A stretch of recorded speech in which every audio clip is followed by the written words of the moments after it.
Почитувани, со денешното моје обраќање сакам да предупредам на еден процес кој е поврзан со безбедносните служби, каде имаме основано сомневање дека се преземаат чекори за нарушување на националната безбедност, отварајќи врата за злоупотреба на механизмите за следење на комуникациите на над 2 милиона граѓани.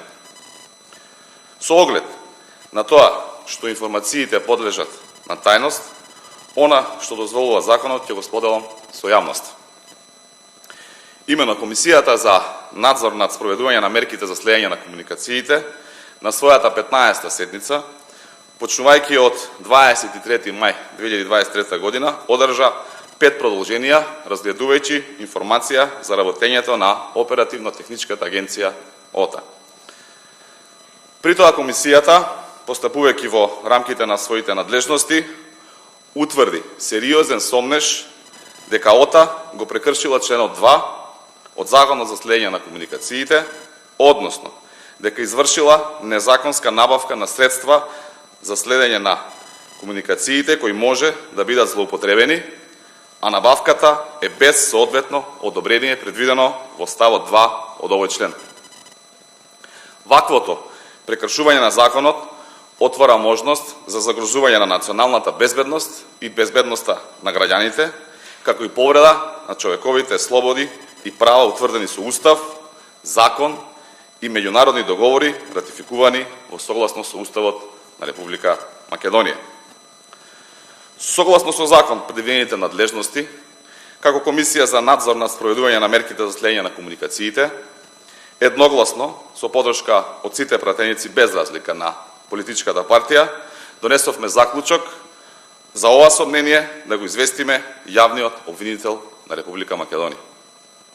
Свесни дека во Република Македонија во минатото се случиле многу скандали од доменот на незаконското следење на комуникациите, должни сме да укажеме дека со ваквото евентуално прекршување на Законот за следење на комуникациите се создава можност за скандал од досега невидени размери.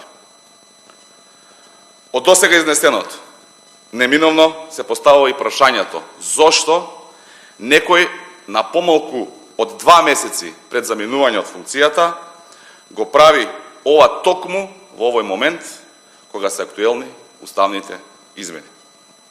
На крај, дозволете да се извинам на целокупната јавност што во моментот не сум во можност да изнесам повеќе детали, бидејќи се работи за класифицирани информации од највисок степен државна тајна. Ви благодарам.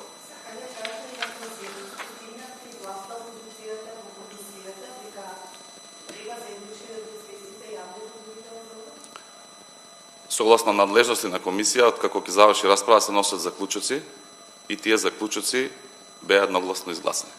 Еден од тие заклучоци беше согласно законот за следење на комуникациите и обврските што ги имаме како Комисија за надзор на спроведување на посебните извршни мерки за вакво сомнение да го известиме јавниот обвинител на Република Македонија, паралелно и нормално претседателот на собранието и преку оваа пресконференција јавноста. Кое?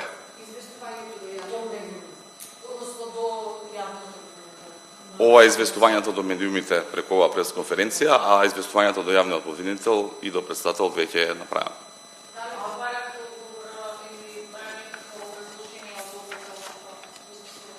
Да.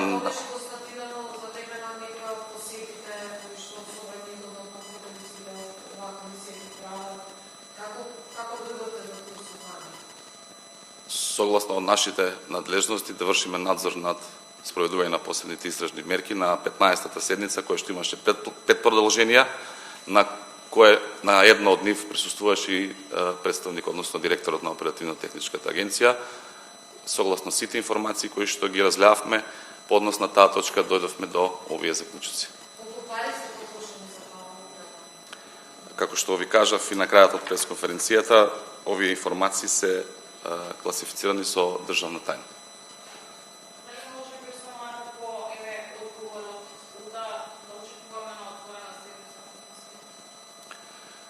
Тоа ќе одговорот од можете да побарате како медиум, меѓутоа одно што јас можам да ви го кажам е дека информации кои што се класифицирани со степен државна тајна не може да се разгледуваат на отворена седница на комисијата.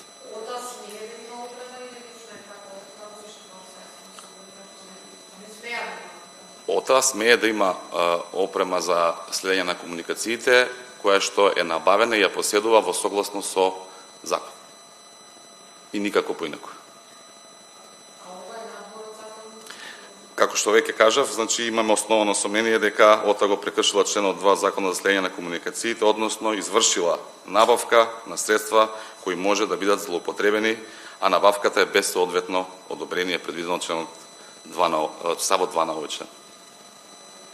Ви благодарам и на вас.